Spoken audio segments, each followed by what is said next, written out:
Hello, everyone. My name is Carolina. I'm here representing the Systems Change Alliance. The Systems Change Alliance is an initiative to bring together people that are working towards all-round systems change. And we firmly believe that the world is,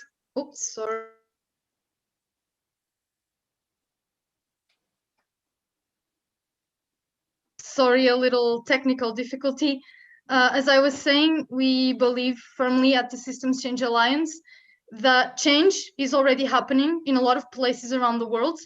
And in our little series of interviews, we are talking to people who are already leading change and leaving the alternatives to the mainstream ways of doing things.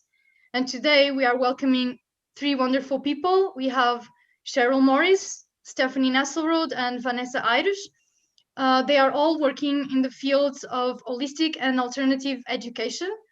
Vanessa Aires has a background in developmental psychology, and she's also a regenerative entrepreneur, and she is the main dreamer and co-founder of KETI KETA, which is focused in reconnecting children, small and grown-up, with nature. Stephanie Nestlerode is a social worker by training and also a strategic planner. She has over 40 years of experience coaching community coalitions and organizations through change. She helps people learn how to generate energy, ownership, and structure required for strategic thinking, and she is the chief synthesizer of 7 Generation Labs. And Sheryl Morris has systems thinking informing her work, and she follows holistic education as a whole, helping to highlight several kinds of pedagogies online and connecting ideas and people.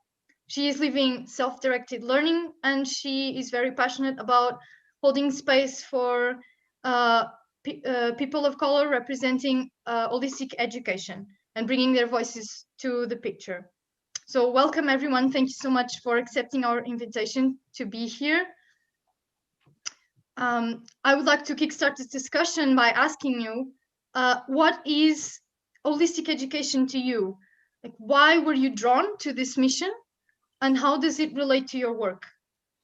So if you please feel free to introduce yourselves and your own approaches to holistic education, how you see it personally. And start with Sheryl. Okay. Holistic education, I define very simply as mind, body, spirit. Just as it is used in medicine, holistic education takes into account social factors.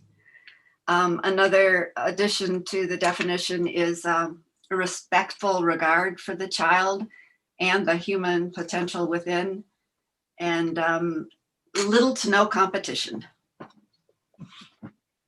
That's my definition. I was drawn into holistic education through Montessori. Since leaving the classroom, I've remained connected to and interested in developments. We learn about Montessori being folded into elder care, the public education sector, and social justice.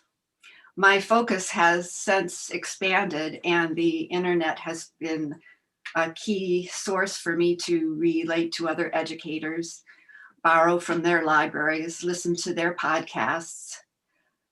Pedagogical Paradigms is a Facebook page where I help share to a collection of paradigms, of which there are many these days, and as well as organizations that support them through conferences and webinars.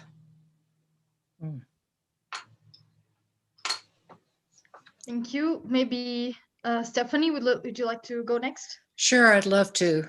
Both of my children went to Montessori school, and my very first client when I started a new company was a Marin Montessori school. So when I think of holistic education, I really think of Maria Montessori.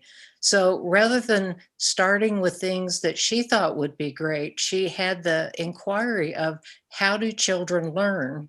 And she watched children. She was obviously respectful to them and doing deep listening about how they learn. And because I'm a kinesthetic learner, she really just blows me away, because those of you who know it, she has these materials so that people, learn these concepts first in the physical world, and then they can make it mental. But Montessori always also takes care of the spirit of the child, but not only the spirit of the child, the spirit of the directress. And so when I read her work about how important it was for the directress to be grounded so that she could just be fully tuned in to the child, I think this isn't happening in our current educational system or many of our systems. We don't take care of the caretaker, and yet they're supposed to be caring and nurturing to the other person. That's true for nurses, that's true for teachers, and I don't think it's an accident that a lot of these professions are women. So I'm complete, and I'm very curious to hear from Vanessa. Wow, it's already an inspiration to listen to your sharings. And I relate a lot with your last sharing. Like I believe that holistic education includes that we don't only see the child or the children, we must take care of the caregivers. And this is also related to, in an holistic perspective, with what Sheryl just said regarding being with the mind, body, and spirit. So for me, holistic education is also integrative of these all dimensions of the self. And of course, not only the children, not only the caregivers, but everyone. And with my work and the work my team does with me, we also include parents. So for us, caregivers is everyone giving care or carrying the giving to the kids. And this is so important. And holistic education for me, it's super related with this, that all the adults that are providing, that are nurturing the children, must be first nurturing their own inner child. And this is like key for me. And it's something that it's really lacking on the education nowadays. And it's towards where our focus to go with KETI KETA in my personal focus. And as a psychologist, I've studied not many authors regarding education, like Maria Montessori and others. But I've studied all these interior procedures and everything, and I was studying as a really more scientific based and more classical psychology based education. And it was also not included the spirit, neither the mind. And this was one point I really brought as like critical to the education of psychology. And I'm bringing this discussion inside of the community of psychology here in Portugal, especially with the Portuguese Association for Psychologists, because we are forgetting that.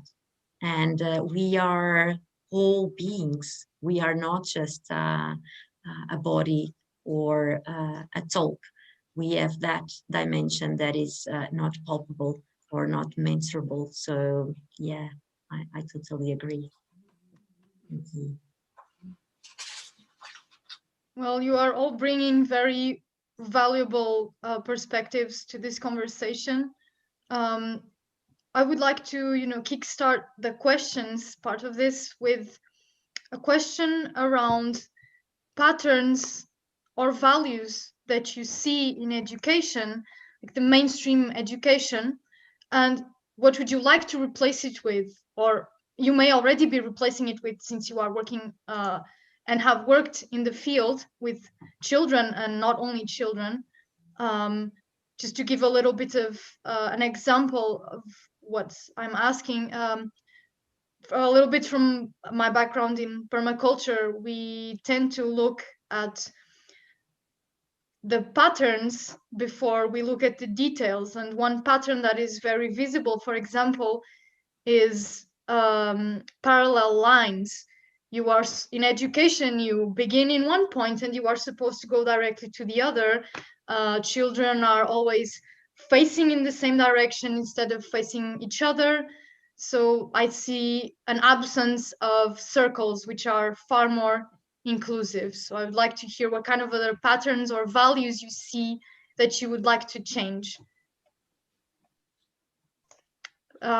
Let's start with, yeah, Sheryl, please.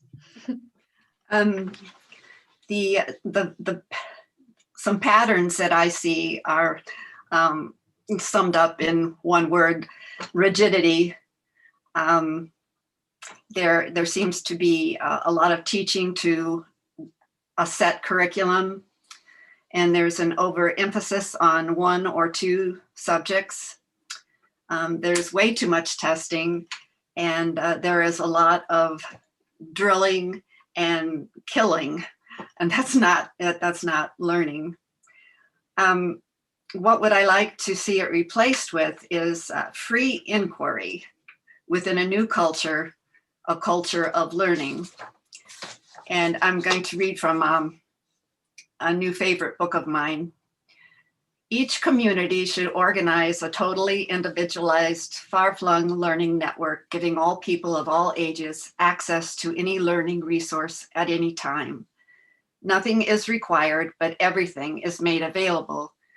Users make the decisions, but avail themselves of constant counseling by a variety of parties.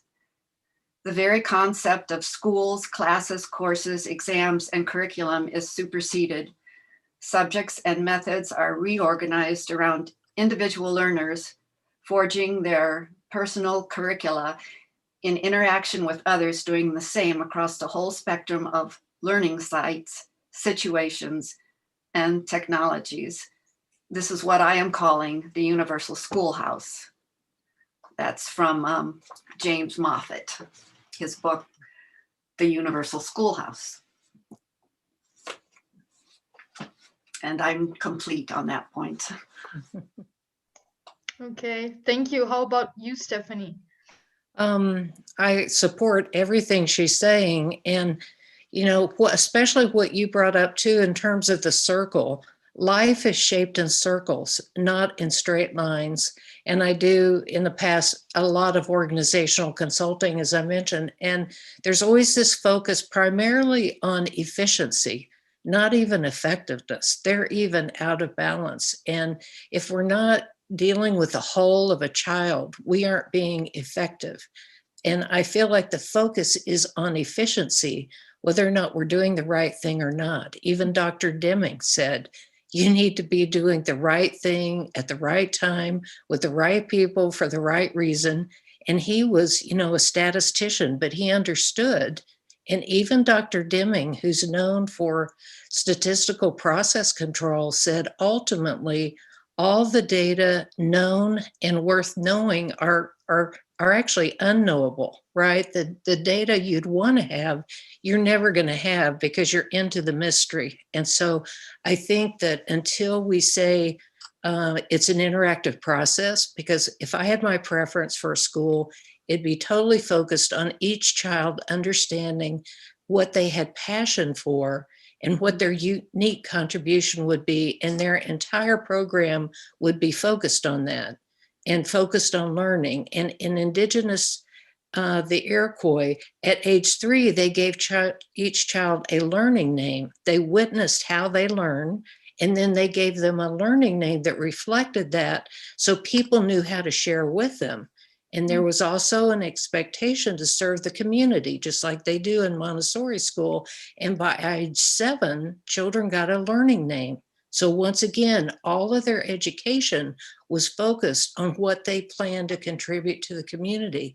I think so much of our education, children can't really understand what is the point, right? Because they can't link it to anything on the inside of them. For me, that's the thing we're missing the most. I'm complete.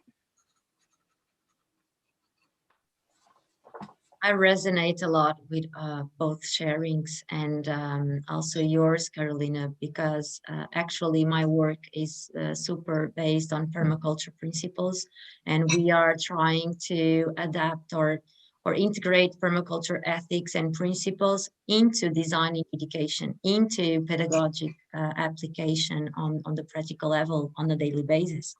And I also see a lot of these straight lines.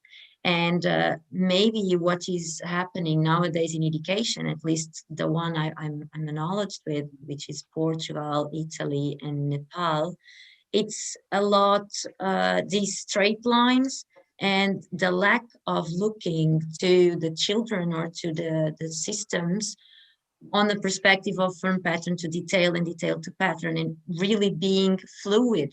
So all of this rigidity towards the child, towards the technicians, towards everything, towards the topics, and it's lacking the exact thing that also Stephanie was sharing, to go from inside out. We come, or education professionals are coming with a written agenda. Everyone at this, before getting to know the child, before getting to know the human in front of them, there's an agenda, fixed one. So there's this fixed agenda, which is not taking into consideration the individuality of every child. It's not even taking in consideration the individuality of the professors, the teachers, the educators, the caregivers. This is not taking in consideration. So we just go with our fixed agenda, and we are just offering. This would be the same as going to a land or going to a forest or going to start our garden at home and decide I want to have this X plants or these species of plants because I love to eat them. And maybe we would grab tomatoes and papaya and I don't know what, which would be only summer fruits and species, and put them on the ground, maybe in Switzerland on the Alps in the middle of winter. Nothing will grow. It's not about I decided alone in my office that this must be learned or the kids must know this with the focus that they will become something that I also decided, or the capitalism decided that it's the top profession. And for me, this pattern of bringing a build agenda and delivering it, so this pattern of the teacher delivering it should transform to what Stephanie was sharing, to this openness to the child, and mainly these soft skills, this ability to cope with emotions, to recognize my emotions first. So the focus on myself, me as the educator, me as the kid, me as the parent, and then I can also recognize on the other the emotions, and we can know how to, or learn how to correlate with each other and how to cooperate. Because there's also this pattern nowadays of competition. And this is not what nature does. So if we do more mimicking of nature, we will start cooperation. That's what everyone does out there in nature, besides humans. And if we focus on cooperation, and if we can build capacity on soft skills with kids nowadays and with education and educators, I believe that this will change the future, because nobody knows what the future will bring. When I was studying, everyone was telling me that the psychology will bring me to unemployment in Portugal. And actually now with this big crisis, everyone will need a psychologist, I believe, since I'm getting to know the people, what's happening. So we never know. And what we know is that we will be continuing as human beings. We will be humans, and humans have feelings, and humans relate to nature, and we are nature. So if we don't do fast this learning to be nature in a natural way, I think that it will be very hard to keep going. So this is my contribution on this question. I'm complete. Well, some really interesting topics were brought here, and actually it's interesting that you brought also the educator, because one other thing that has been popping up in conversations recently is how there is a prevalence also of a bit of fear You are taught that if you don't have a good grade, something bad will happen to you. If you don't behave in this way, something bad will happen to you. But sometimes we forget to look at the educators, and sometimes they are afraid too, because they are in such a rigid curriculum that they are afraid of the questions that the kids may ask, and that they cannot admit that they don't know the answer, and that something bad will happen to them because they don't have all the answers to all the questions that people may ask in the world. And you also brought up a little bit of talking about food, not in the same context as I'm going to bring it up now, but I would like to also ask your opinion on what are some, and you already mentioned feelings and emotional intelligence, but what are some things that you think are missing, like some topics that are very important that no one is teaching in mainstream schools? Like, for example, in Portugal, we touched it a little bit. We all learn the pyramids of food and what is healthier. But in a lot of countries, I've been talking to people in India a lot about this. They have no idea how important food is to your health and what kind of things are healthy or not. I think in the US, this is also a pattern. And India, for example, has this huge tradition of Ayurveda, and a lot of this has to do with, how your own lifestyle, and none of this is taught, like how everything that surrounds you relates to your health. And I think this is really important, and it's missing. And I would like to also hear your thoughts on what are some important things that are missing. Would you like to start, Sheryl? Sure. So if I'm understanding the question, you're wondering what's missing as far as being transmitted to the student. Okay. Okay. One is personal values. This is something that I've become aware of. One teacher in high school teaching values, because if you, well, he wrote, if you would become wise, accumulate values. Your wisdom depends on the values you choose and the courageous loyalty you bring to owning and developing them throughout your life. And you spoke to feelings and needs, I think, just now, Carolina. That's kind of a stepping stone, learning about your feelings and your needs early on when you're very young, I think, are the first things to learn. And then when you're older, you start learning about your values.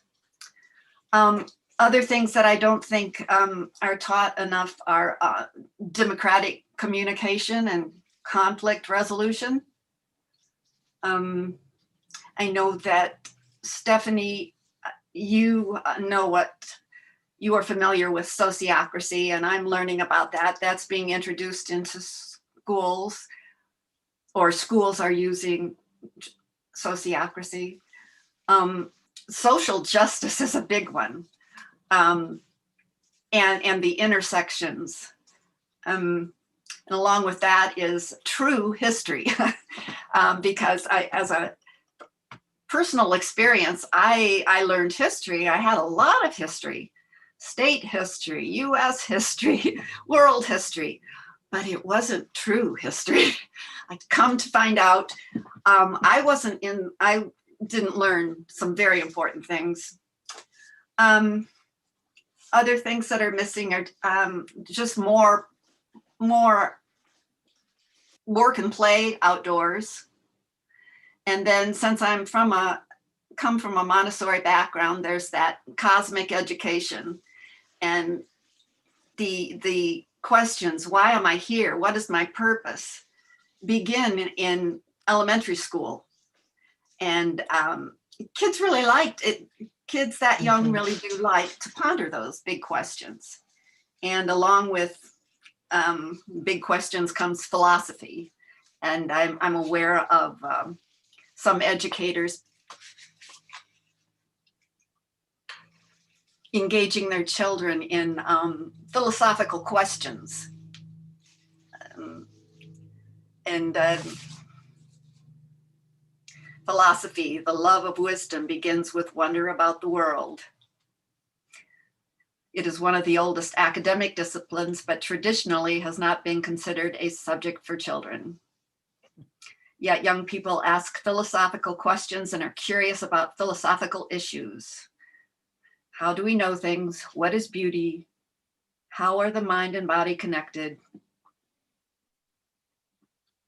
Young people do not need to learn philosophy. It is something they do. So thank you for that question. I'm complete.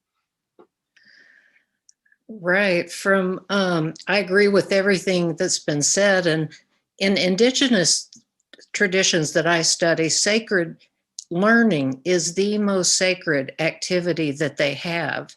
And fortunately for me, I even learned that in a Western school when I was getting my master's for social work. They said, you know what? We really can't teach you everything you're going to need to know your entire career as a social worker. So we're going to focus on helping you learn how to learn.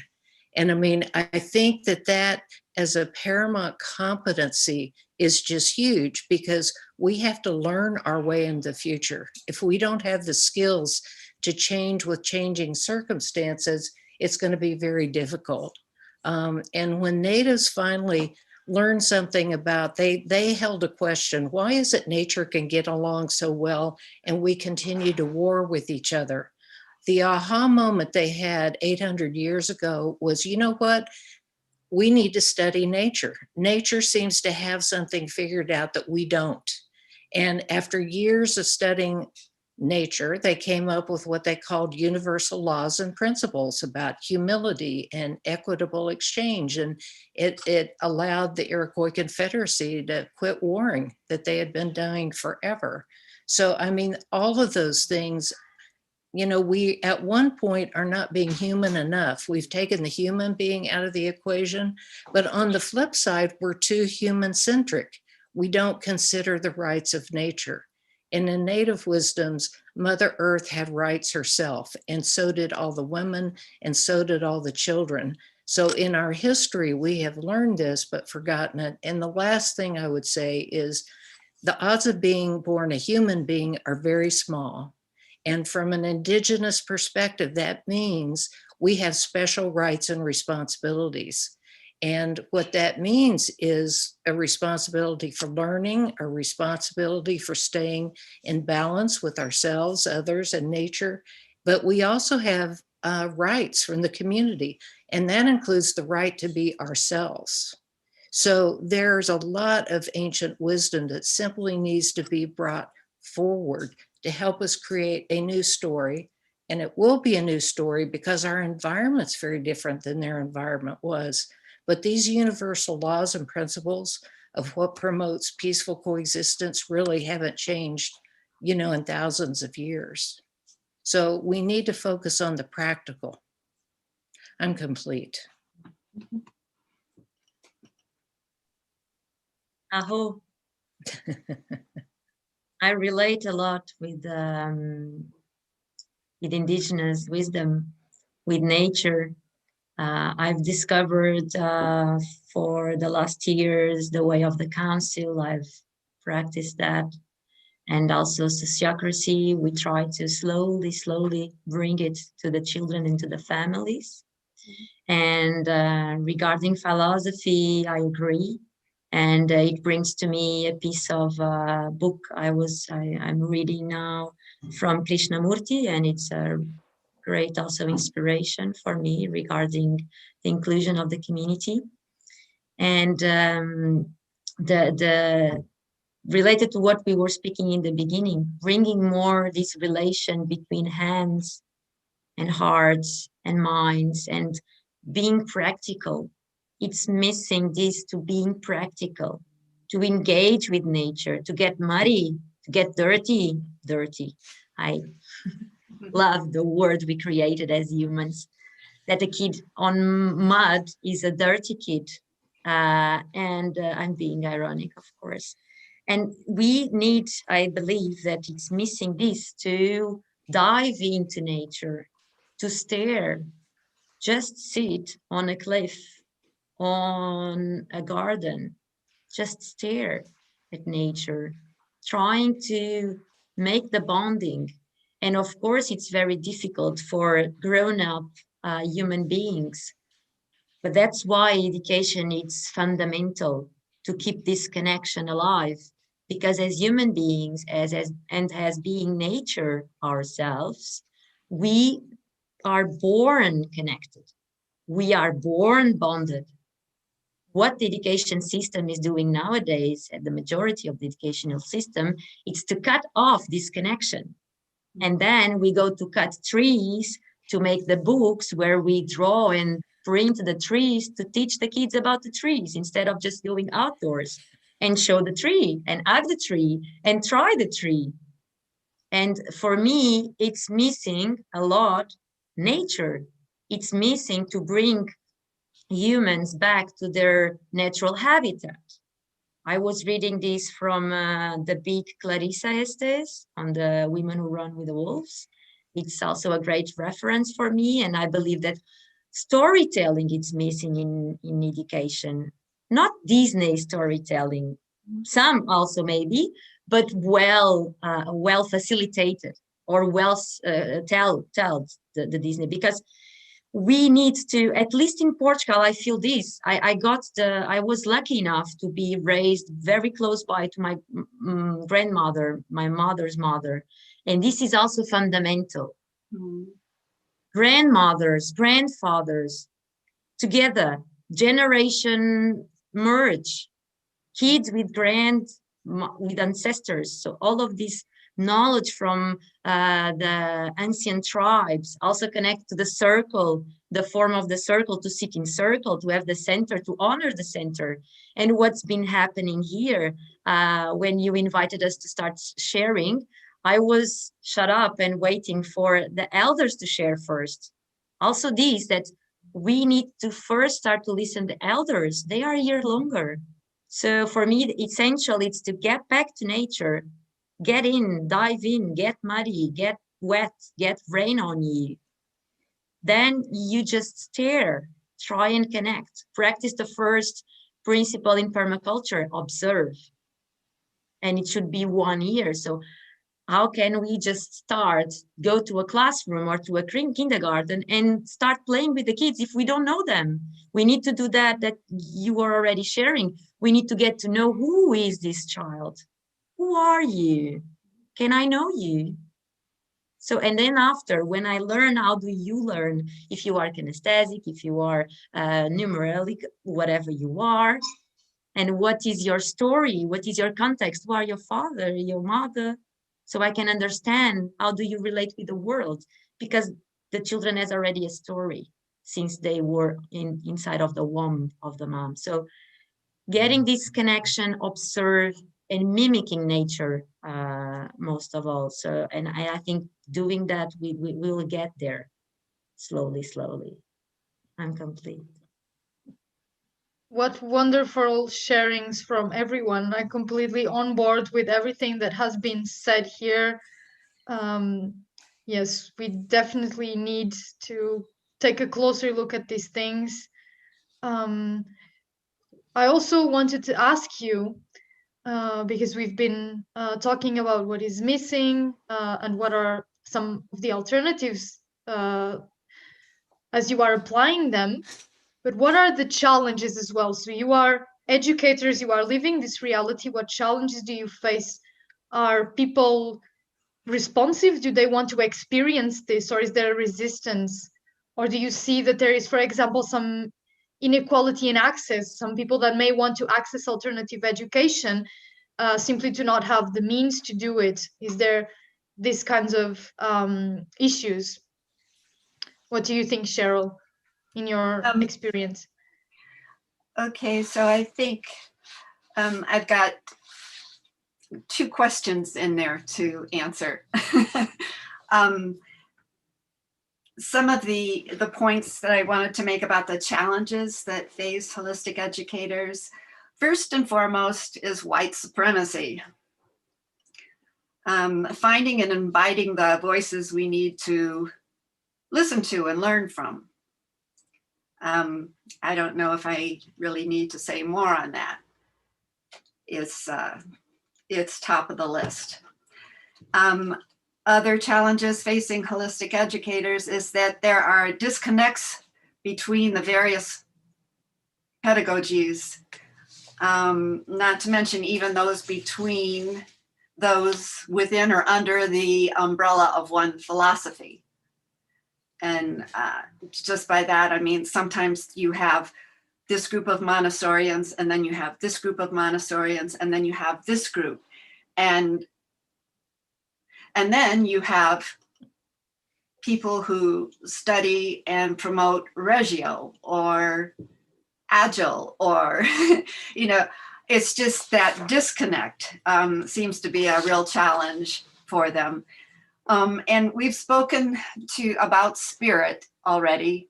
Sacred, the words sacred and spirit is often a red flag for many. It can get confused with religion. Others that speak to awakening spirit, one is an author, Walter Wink. He wrote The Powers That Be. And in the book I referenced before, James Moffat, he speaks about the spirit. That's, golly, that's the subtitle is about the spirit to the Universal Schoolhouse. But from the systems view of life, A Unifying Vision by Capra and Luisi, it is my deep conviction that the only option is for something to change in the sphere of the spirit, in the sphere of human conscious, in the actual attitude of man towards the world and his understanding of himself and his place in the order of existence. And this was a quote by a Czech playwright and statesman, Václav Havel. And I hope I've pronounced that right. Other challenges faced by holistic educators is getting parents to understand the problems with the thought process that was, sometimes they think what was good enough for me is good enough for our kids. And just having them think differently, you know, and understand what's at stake if we don't reach for and nourish all human potential. I'll just mention one more. I have others, but funding and taxes. You know, how do we fund? How do we fund all of this? And but where there's a will, there's a way. Yes. So that's my answer to that part of the question. I don't know if you want me to continue along that. I think, I'm not sure. If you have something more to say about the challenges, please feel free. Well, part of that was our people, part of the question was the receptivity of people, wasn't it? Yes.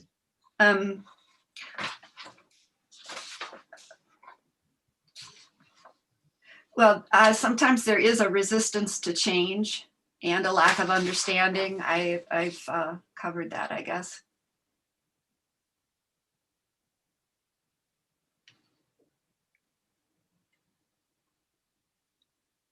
I'm not sure if I should.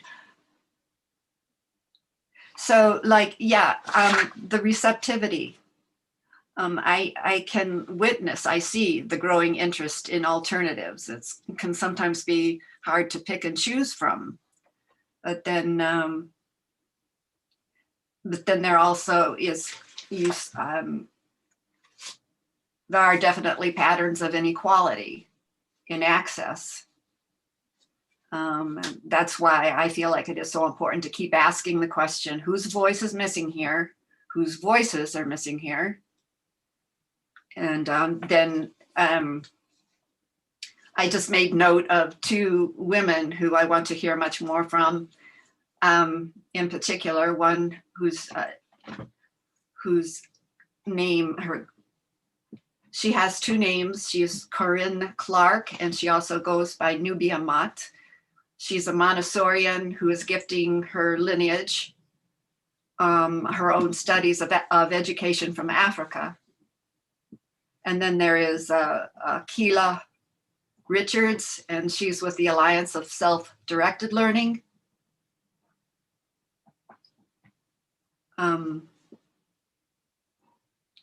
I think I've lost track of the question, so I think I will be complete and let somebody else take it. No, I it pass was the mic. I definitely agree with you, Sheryl, that politics is a huge thing. Education has become such a political football, at least in the United States. You know, what is true, what is not true, what is appropriate, what is important here, and how are we going to pay for it? Because there is a huge equity issue. You know, Montessori schools typically are more expensive than a public school option. So, you know, what are the implications of that? Are still huge. You know, how do we manage to do that? And it's complicated even more, I would say, culturally, especially with the advent of computers and handheld devices. I mean, they've done studies, and some young mothers, you know, because our culture has gotten to be two people working and all the people under stress of economy and all this stuff, trying to manage their household, these gadgets that young people love to hang on to are very attractive to try and kind of get dinner cooked, right, while you're doing something else. But the studies have shown that, like, when you put an iPad in a crib with a child, when you come back to that child at age 1 and make them choose between their mother and the iPad, 100% of them chose the iPad. Now, there's got to be something scary in that. I know the Montessori school that my kids went to, they didn't believe young kids should ever have a computer until way later in grade school, because they wanted them to stay experiential and not distracted. You know, they also didn't like Sesame Street. They said, we're training a whole generation of children to only have 30-second attention spans, right? So you're in a culture that's very different than indigenous cultures, where, you know, when a child misbehaved, they all had a song that the mother heard as she was pregnant that became the child's song. And when that child started misbehaving, their theory of practice was that is because they had forgotten who they truly were. And so they would put the child in the middle of a circle, and the whole community would sing them their song to help them remember who they really were. I mean, that is a very different approach to anything. We now have police in schools. I'm like, when did that happen, you know, as a standard practice? So culturally, we're at odds with this wholeness too. And so, you know, how are we going to pay for this transition? And when we see systems all around us falling apart, I think we at the local level have to be way more prepared to say, we may just have to self-organize and figure out a way between parents and interested people to make it work, because things are in such a tumult. And the politics for teachers is so challenging. I just have to give a shout out to teachers, because they have many masters. They have the parents who want them to be miracle workers. They have a principal who wants them to follow this pedagogy they paid the big dollars for. I mean, everywhere they turn, people have conflicting requests of them. I often, probably once a week, say, who could be a teacher under the warfare, right, that surrounds public education and to some degree private? So, yeah, we need to listen to all voices and be really thinking for the long term, because we're in a challenging place now. We all have to learn our way through it, but together. So I'm complete.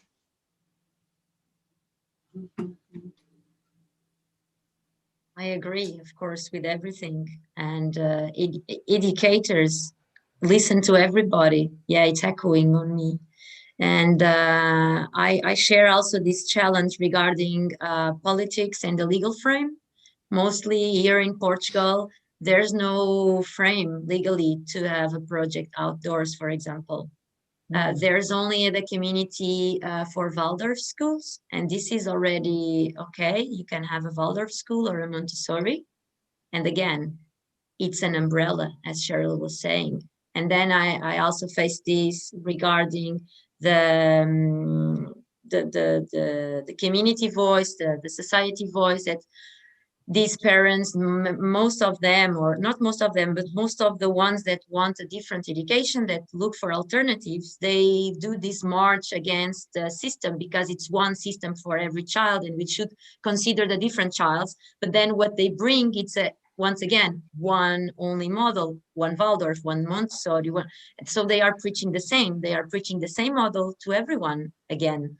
So it's needed, I believe, in my experience and in my reality, it's needed wider umbrella where projects that don't believe, or that don't believe on the legal framework that exists, can actually exist themselves in a different approach. Either it be outdoors, as our case, that we had to reframe around the law all over to be able to exist and to offer this possibility to the parents that were looking for it and to the educators that were looking for it. Because I always try to make this question: what is the education you believe in? What is your dream with the educators I work with? And with we also include, as facilitators, we have also artists, painters, dancers. So also this multidisciplinarity, like not having only educators or not only teachers teaching something, or facilitating the learning process or facilitating the development process of the human being, gathering people from different backgrounds. This is very important, I think. And it's a challenge when we just have teachers that come from the pedagogical school, or educators that just come from the early ages education school, and psychologists the same. So we have people that have the same background on education and then providing education. And even if you want to be disruptive, it's very difficult, because all the techniques that you've learned, or all the approach that you've learned on school, on high school, on university, they are based on this very obsolete paradigm of education. So the legal framework and the education of the facilitators or the caregivers must be something to transform, I'd say, because it's a challenge. And this is shared by many educators that I've spoke to, the skills that they gain in university. And then also I must agree and emphasize the culture. And for Portuguese culture, which is a story of a very conservative culture and approach to everything, we had dictatorship until very early. And this also brings something, since like the generation of parents that now is having children, it's more or less my generation, who were raised by parents that had very short access to possibilities to study, because majority of their families had no money to put them in university, for example, and many other reasons. And so we were trained, or we were educated as parents, nowadays parents, that if you don't have a degree, if you don't go to university, you are a nobody. You can't do nothing, because all of the professions, the artisans, or the practical workers, or whatever, that it's not with a doctor on the behind of your name, this means nothing. So culture-wise, I think it's a big challenge, because here, at least in my Portuguese context, if you don't have a degree, you are considered a nobody. And this comes from culture. So culture, it's a challenge. And when these projects emerge and pop up, like our project, when it popped up, the main question of parents was related to what Carolina was sharing before. Cool, they go outdoors with you until 6 years old, but then after, when they go to primary school, how do they do? What have they learned? How do you teach numbers? How do you teach letters? We don't. It's not supposed to for children to learn letters or numbers on a forced base before 7 or 8 or 10 years old even. This is a curiosity that comes instinctively from the kids. There's no worry about it, but this is very difficult, at least in our culture, to make a father or a mother trust us when we say this, even if we are trained psychologists and educators and pedagogics, and if they would go to the doctor, the physical doctor, and ask something regarding their physical health, they would believe, even if it's something that it's not totally true, but because it's a doctor. And instead, when it's an educator, a pedagogic, a psychologist, and you name it, regarding education, nobody believes. They need the 1 and 2 and 3 and 1,000 studies scientifically proven for this to come as a fact, let's say. So, yeah, complete. There sure seem to be a lot of challenges around this issue. And it's interesting that one of the last things mentioned was culture, Vanessa, because this touches upon the next question. Now we've talked about all of the challenges, all of the issues with the previous, with the mainstream education systems. And I think that one of the main promises of education is to help shape the culture of future generations. And our systems have their foundations in our cultures. So what do you see as being the strengths of holistic education, and how can it really contribute towards systems change? Okay.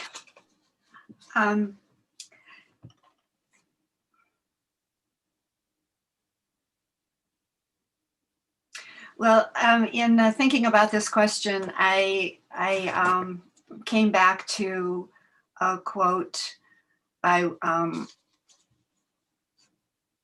a prominent systems thinker, Peter Senge. I felt he answers the question, what do you see as the role of education in achieving systems change? A culture dedicated to learning would devote its resources to those institutions that most shape our development as learners. They might or might not resemble the schools we have today, but they would be places where everyone, young and old, would continuously develop and grow in each other's company. They would be incubation sites for continuous change and growth. If we want the world to improve, and we want the world to improve, in other words, then we need schools that learn. And then again, from James Moffat's The Universal Schoolhouse, can schooling transform society? It can, if we look beyond the traditional view of education as a means to finding jobs or getting ahead, and we attend to the personal development and enrichment of the whole child, which, Vanessa, is what you've been saying. And then more specifically, I took the question, what is the role of holistic education in achieving systems change, rather than just education? And trying to speak with the tools of a systems thinker, there is in the definition of holistic education already many parts, not just one or two.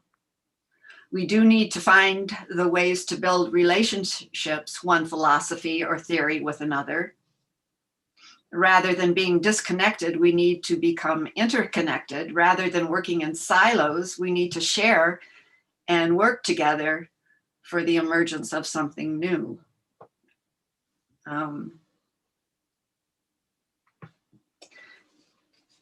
It is for me, as a Montessorian, challenging for me to consider that Montessorians don't always work together, and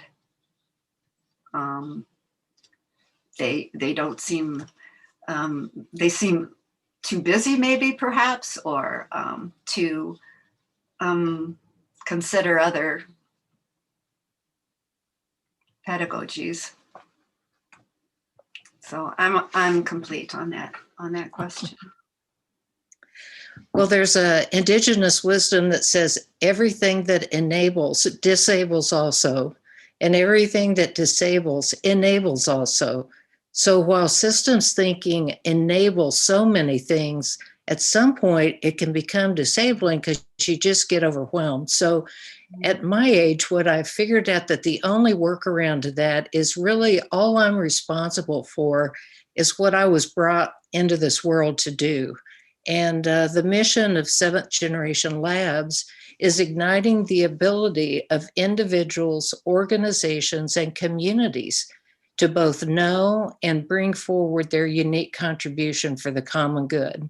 So that's where I'm focusing my areas, just my one little part of the universe to make these wisdoms widely available. And I just have to believe I can't be the person with my finger in the dike to save it. All I am responsible for is doing what I'm called to do and helping other people do the same, and we'll see how it all lands. So I've appreciated the time to be here. So Vanessa, I'm curious to hear your words. Yes, and you just recalled me to my mission is to reconnect humans to nature, to their nature. And this is also what I'm just focused on that. Because nature is a system and is itself another system, and bringing back to patterns as a pattern I really like and correlate there. It's the fractal. And the fractal, it's I think it's a pattern that maybe an holistic education can bring, or at least it can bring the thought or the time to, or the invitation to be more as a fractal or feel as a fractal. And if we are connected to nature, with outside nature of us, I believe we will more and more and more mimic nature. And as the forest is all connected and interconnected, and all as the mycelium connects everything, Mm-hmm. I believe deeply that all of these also Montessorians that are disconnected, all the Waldorfs that are disconnected, and all other methodologies that are disconnected, if they just connect as nature, itself, if we remember what means to be nature as humans. And as you said also, Stephanie, with this responsibility, because there's the minimum odds to become a human as a species. And I truly believe that bringing the holistic education, or as through the holistic education where mind and body and spirit and the way we see the human as whole, and the way we see nature as whole and interconnected, and all of these, it will bring the system change, either the educational system change, the food system change. I must reconnect with one proposal you brought, Carolina. You were sharing about the food. We can bring, as holistic educators, we can bring a relation with food, not only the pyramid of the food or the circle of the food. We can bring a relation. Our kids, they bake bread on the forest. They cook their soup. They bring from the garden, the vegetable garden, they pick the vegetables and then they cook soup. So they build a relation with that food. And we have these simple stories of kids that at home, they eat no food, no soup whatsoever. And when they are at KETI KETA, they triple the dose of soup they want to eat because it was them to cook. And this is what holistic education can also bring, an immersive connection with the reality. And to what it's better, like it's super neat that you know how to cook soup, because you will need to eat every time, like all your life.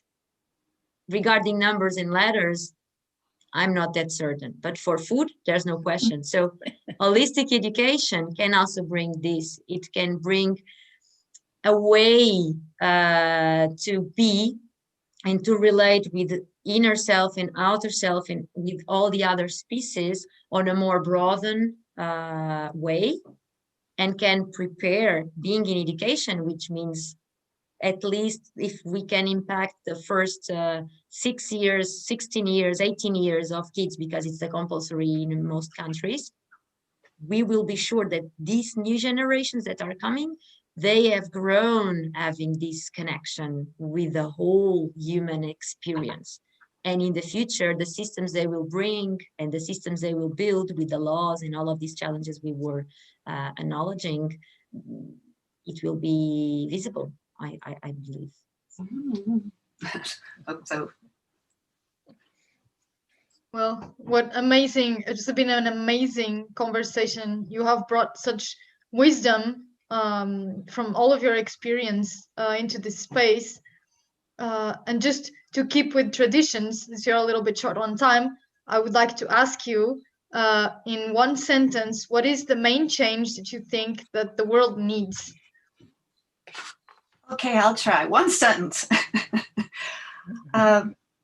The main changes you think the world needs. A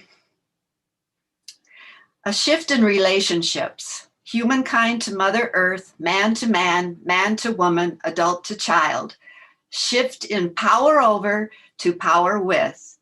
Shift from domination to partnerism or partnerships. And this comes from a hero of mine, Riane Eisler. I think that was more than one sentence, but. Was wonderful. Thank you. Well, I ditto that for sure. But I guess in general, we all need to hold noble intentions for the common good. That's how I think about it. One sentence. I'm complete. I believe it's the reconnection with our nature and cooperation. I must echo the cooperation rather than competition. Thank you. Well, thank you so much to all of you. It was lovely to have you here, to hear all of that you had to say. Hopefully we can continue this conversation sometime in the future. And thank you for the amazing work that you are doing every day and to what you are bringing to all the people and to all the children, and not only children that you are educating or helping to educate in your daily life. Thank you so much. Thank you. Thank you so much. Thank you.